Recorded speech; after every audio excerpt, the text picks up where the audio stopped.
नायगाव तालुक्यातील मौजे देगाव येथे अखंड हरिनाम सप्ताह, ज्ञानेश्वरी पारायण आणि संत कथा चरित्र तसेच कीर्तन सोहळ्याचे दिनांक 5 फेब्रुवारी 2025 रोजीपासून आयोजन करण्यात आले होते।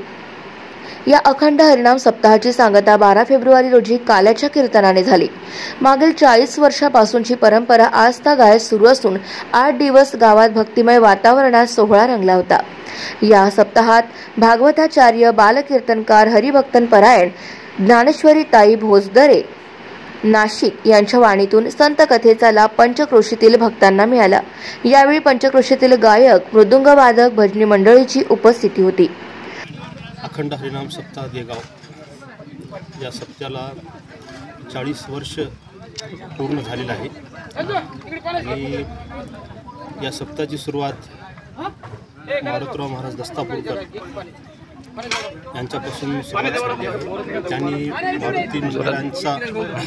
मारुती मंदिरांचे जीर्णोद्धार केले आणि या सप्त्याचं वैशिष्ट्य म्हणजे आमचा मारुती हा नवसाचा मारुती आहे। जवळपास पूर्ण तालुक्यातून, नायगाव तालुक्यातून खेडोपाडीचे जवळपास आमच्या चारभोवताल कोपलेगाव, सडगाव, कळसगाव, टाकळगाव, ताकडी, मंगनबीड सगळं परिसरातील लोक, भाविक भक्त या सप्ताहाचा कार्यक्रम ऐकण्यासाठी 7 दिवस उपस्थिती लावतात।